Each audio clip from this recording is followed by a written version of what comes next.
You're not lazy. You're living in survival mode. You're not lazy. You're exhausted from carrying what no one else sees. Let me say that again.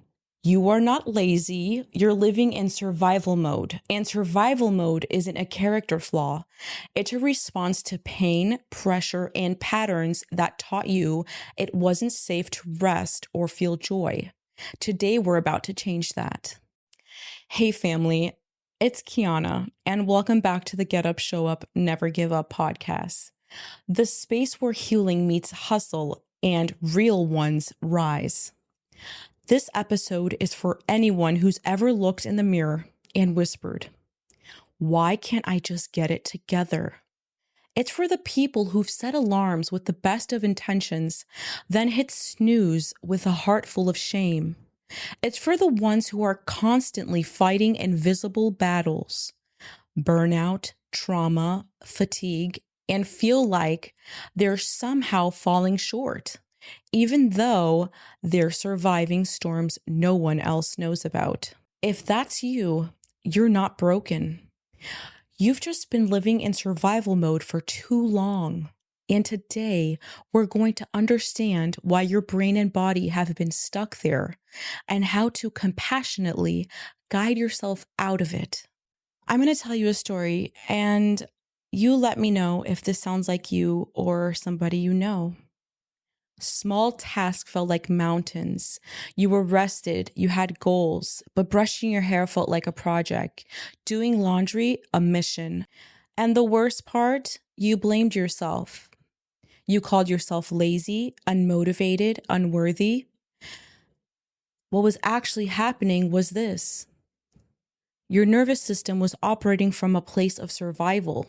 It didn't care about your goals. It cared about keeping you safe. And safe to a nervous system that's been overworked and overstimulated for years means shutting down to conserve energy. Let me break this down for you with science, strategy, and steps that actually work. What is survival mode? Survival mode is a state your body enters when it perceives a threat, a real world or imagined threat. It activates the sympathetic nervous system, fight, flight, freeze, or fawn. But what happens when the threat isn't one event, but years of pressure, trauma, or chronic stress? You get stuck in a dysregulated state, and your body thinks basic tasks are too risky to perform. Not because they are dangerous, but because your system is trying to protect your energy. Research breakdown number 1, chronic stress and executive function. Source, McEwen, 2006. Protective and damaging effects of stress mediators. Journal of Neuroscience. This study showed that prolonged stress shrinks the prefrontal cortex, the part of your brain responsible for decision-making, focus, and planning, and enlarges the amygdala, the fear center. Plain English, your brain literally restructures itself under chronic stress. The longer you're under pressure, the harder it becomes to make decisions, regulate emotions, and take action. Implementation. Start with micro decisions. Instead of, "I need to clean the kitchen," say this, "I will clear this one dish." Then pause. Small action cues retrain the brain that it's safe to complete tasks without threat. Research breakdown number 2, polyvagal theory and the shutdown response. Source, Dr. Stephen Porges, Polyvagal Theory, 2011. The vagus nerve controls your stress response. When you're in dorsal vagal shutdown, your body goes into collapse, low energy, no motivation, and numbness. Does that sound familiar? That's not laziness. That's a biological response to overwhelm. Implementation. Use co-regulation techniques. Call someone you feel safe with, even a short 2-minute voice message. Gentle movement, stretching, rocking, even tapping. Soothing sounds, ocean waves, rain, soft music. These help your vagus nerve regulate back into a state of calm. Let's take a moment right now. Deep breath in, exhale slowly. Let your shoulders drop. You are not defective. You are dysregulated. And there's a big difference. The rest protocol, designed for high-functioning survivors who secretly feel broken. R, recognize your state. Pause before calling yourself lazy. Ask, am I tired or am I dysregulated? E, ease into action. No more massive to-do list. Create a 3-item emotional energy list. 1 high energy task, 1 low energy task, and 1 nourishing task, like stretching, journaling, or walking. S, self-regulate with rhythm. Add rhythm into your life. Wake at the same time. Light exposure in the morning. Eat meals at consistent intervals. Your body begins to trust you again. T, talk to yourself like you matter. Your inner dialogue must sound like someone you'd protect. Replace, ugh, I can't believe I didn't do that, with this. It's okay, we're still learning to trust peace. Survival versus safety, why peace feels uncomfortable. Let's talk about something that might be happening to you right now. You're finally slowed down. The chaos is quiet. The drama is distant. But instead of feeling free, you feel restless, maybe even guilty. And you're wondering, why can't I enjoy this peace? Here's the truth. If your body is used to stress, peace can feel like danger. That's called biochemical conditioning. Research breakdown. Number 3, stress addiction and dopamine withdrawal. Source, Shahram Heshmat, PhD, Psychology Today, 2017. The brain becomes chemically accustomed to the cortisol dopamine spikes of constant stress. When the chaos stops, your brain thinks something is wrong because those chemicals are missing. Plain English. You got used to the buzz of stress. Now that life is calm, you feel empty, but it's not a problem. It's a recalibration. Implementation, the stillness reframe. Instead of saying, I feel empty, try, I'm detoxing from adrenaline. Instead of this piece feels weird, say, I'm meeting the version of me that doesn't need to rush. Create a 10-minute stillness ritual. Sit in silence with hand on your chest. No agenda, just breathe. Say, it's safe to be calm now. Repeat this until your nervous system stops interpreting peace as punishment. Rebuilding momentum after burnout. Okay, let's talk about rebuilding, but not through hustle, not through shame, through healing, forward action. If you've been living in survival mode, your nervous system needs proof that forward motion is safe. So we do that through 2 things. 1, safe productivity, and 2, emotional pacing. Safe productivity equals small wins that feel emotionally neutral. Don't aim for impressive. Aim for I did it and I didn't spiral after. Examples include sending 1 email and walking away, cleaning 1 drawer, getting dressed even if you're staying home. Celebrate them, name them, share them with someone safe. This rewires your nervous system to associate action with pride instead of punishment.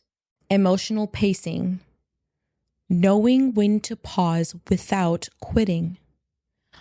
Burnout recovery doesn't mean full stop. It means pausing with purpose. Say, I'm not giving up, I'm giving space. I'm not quitting, I'm recalibrating. This mindset turns rest into strategy, not failure. The return plan. Step 1, track tiny wins. Create a done list instead of a to-do list. Every task you complete, write it down. brushed your teeth, made tea, open your laptop. These aren't small, they're survival victories. Step 2, practice transition task. Don't jump from freeze to full action. Transition slowly. Example, sit at your desk for 2 minutes without opening the laptop. Walk into the gym and just stretch. Write the email subject line only. Step 3, weekly nervous system check-in. Every Sunday, ask 1, what drained me this week? 2, what filled me back up? And 3, what task can I remove to delegate? Step 4, integrate regulation into routine. Pair productivity with nervous system resets. Work for 25 minutes, then take a deep breath and stretch. Work out, then 10 minutes of quiet journaling. Shower, then 2-minute affirmations. This creates a loop, so it goes from action to safety, on repeat. Eventually, your body trusts forward motion again. What to say to people who don't understand. You'll run into people who say, you just need to be more disciplined, or you're always making excuses. Even worse, you used to be so productive. What happened to you? And it hurts when they say that because you're already fighting a battle inside. And now you're defending yourself outside too. Here's what I want you to know. You don't owe everyone an explanation, but you do deserve to have one ready for yourself. Try this. I'm not the same because I've survived things that changed me, and now I'm learning how to move from survival into safety. That's not laziness, that's courage.